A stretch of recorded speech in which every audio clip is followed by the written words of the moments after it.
Hello everyone and welcome to my channel, Power and Redemption.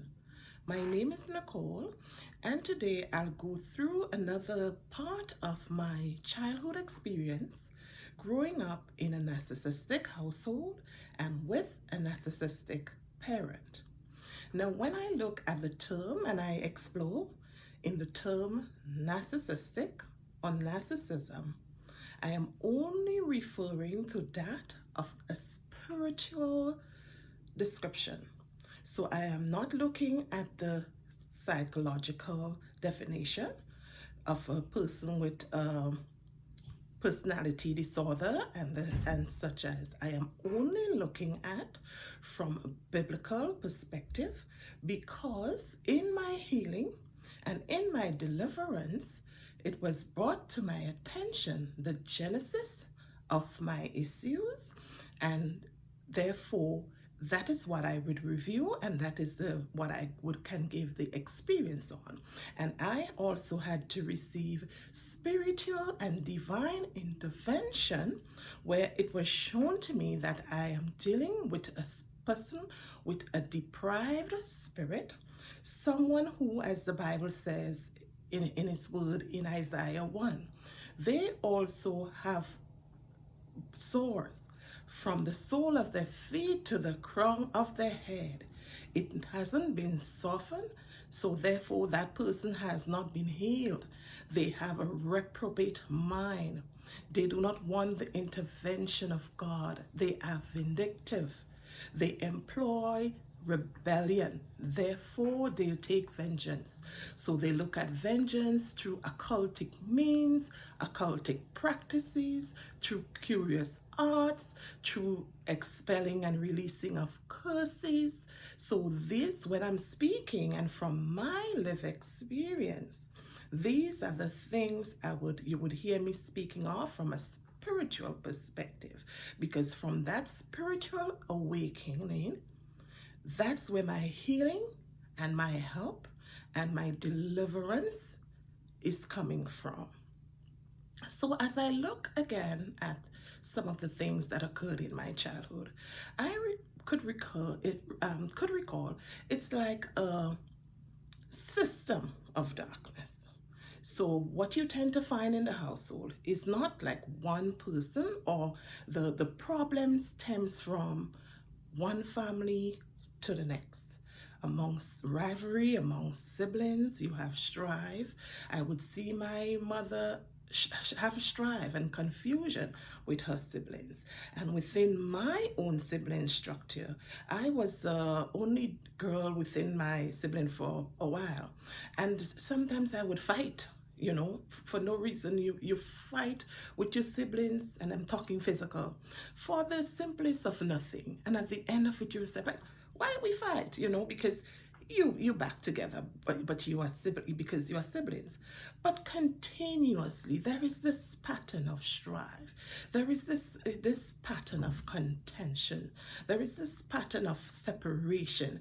And most cases you can see the actual parent fosters and encourage the division, because they tend to see one child or a group of relatives or children as golden children, and they tend to see others as a mere scapegoat. This child, she just different. She just like her on the people on her father's side. She would be nothing. She is so, just ignore her. She is. So they always tend to pick sides, and they always tend to narrate this conflict within their children. And also what you tend to see also in this sort of household is like the parent project all the insecurities, all the failures, all the things that they have missed, all their mishaps onto that child. So for example, in growing up, I was forbidden to speak to males, to any boy.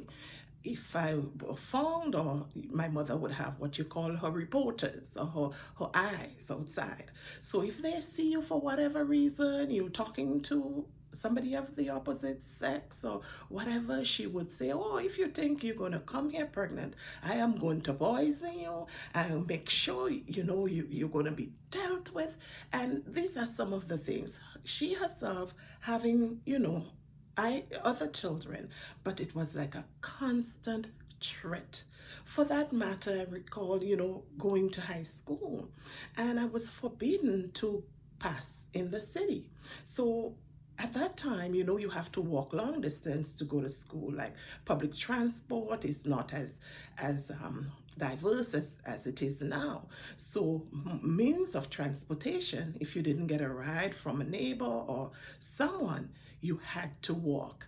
And I could recall, particularly on Fridays, like some of my colleagues who at school, we lived in the same area. So you tend to find us congregating most times and walking home together, as company, because the distance is very long. So sometimes they would say, well, it's Friday and they want to go to town today. They would pass through the town. They wouldn't pass through the usual short route, but they would just go to town. They will see others. It's Friday. They'll meet with children from other high schools in the town, and just congregate for a bit. They might buy an ice cream or do something. However, I was forbidden to pass in the city. It doesn't matter if it's 6 of us going home, 5 is going to the city, I would have to go through the shortcut alone. However, sometimes I would disregard her orders and I would go to the town, because her reasoning for me not going to the town is that I don't attract men, and men don't see me and get me pregnant. It appears that like the wind would just blow and I would come up pregnant. And if I come up pregnant, she would disown me. She would even kill me, and all this sort of useless threats. And so nevertheless, I would go. Sometimes take the chance and I go. Sometimes I'm not caught. Nobody, her reporters or her eyes, as she claimed to have eyes outside, no one saw me that particular week, so I was good. For some reason, if the eyes saw me and I went home, it would be corporal punishment. Whatever means she chose, that's what it would be.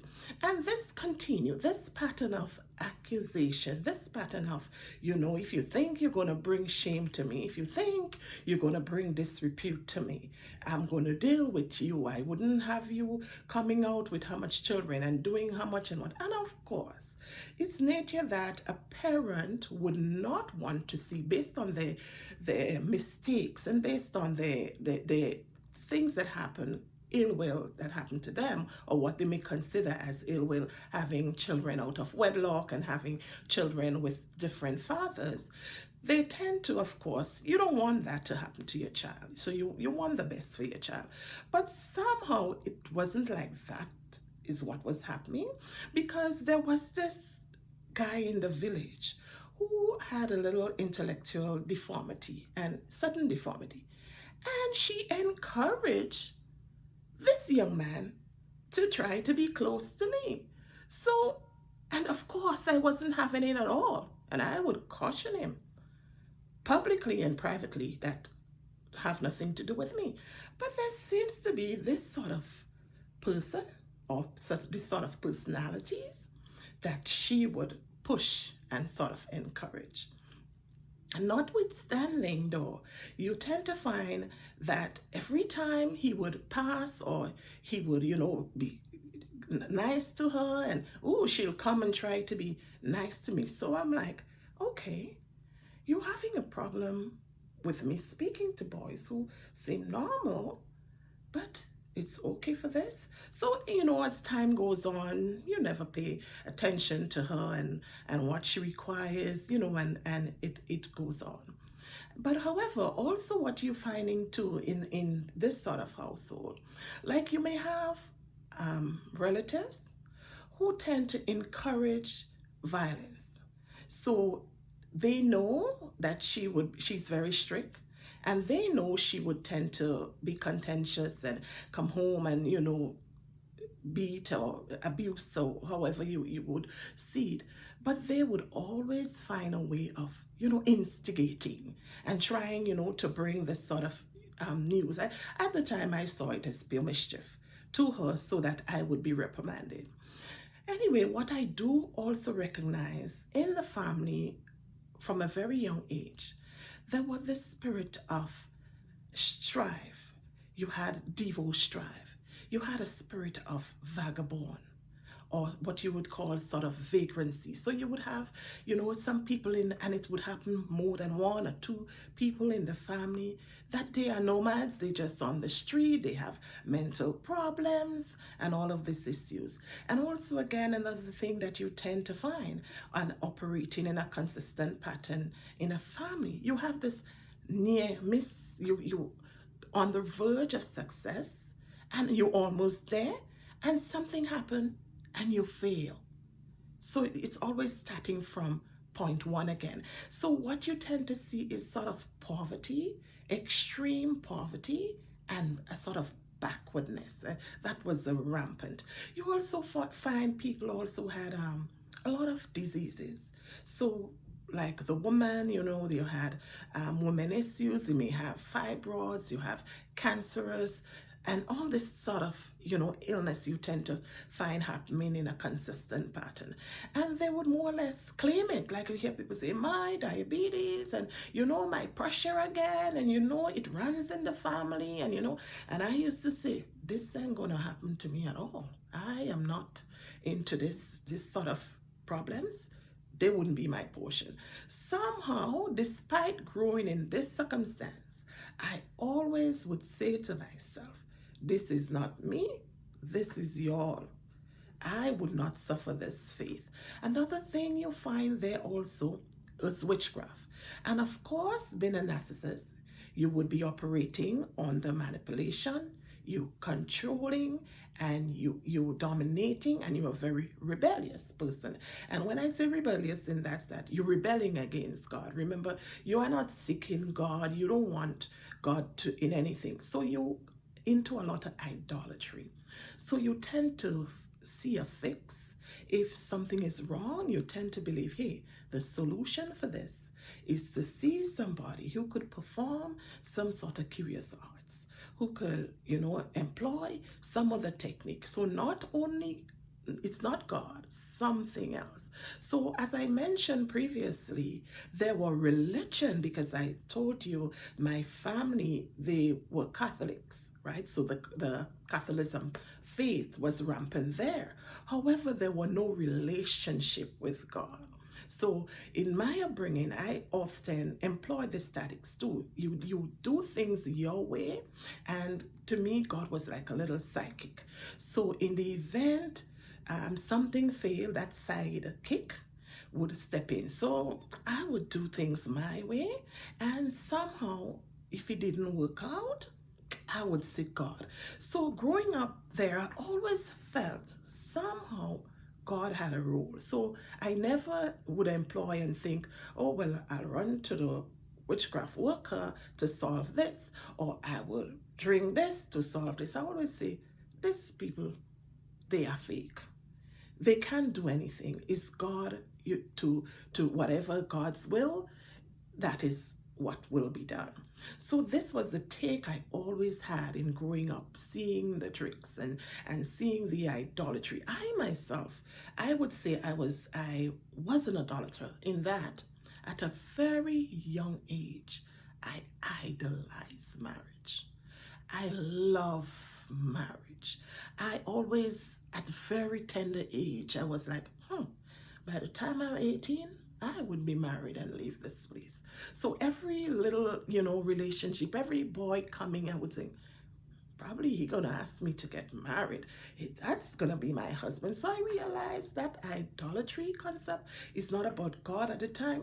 I don't know about kingdom spouse. I only recently, realizing, wake up to the reality that, and your spiritual awakening, that you require a kingdom spouse. God know who and what is the best for you. But at that time, my idealism on that was formed from reading a lot of Sweet Valley Highs, reading um, all the high school sweet dreams, all the high school romance. I also had a cousin who was an avid reader.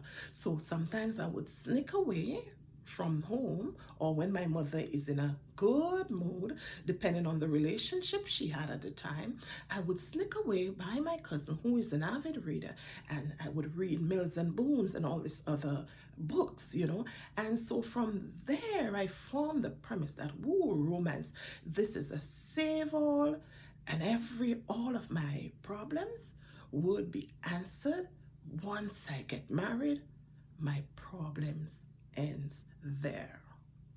However, as I go on with my story, you will realize I was in for a surprise, because marriage is not and was not the fairy tale and the problem solution that I require. Please be reminded, but God, and with God, all things are possible. For his plans for us is good and not evil, and to give us an expected end. See you in the next video.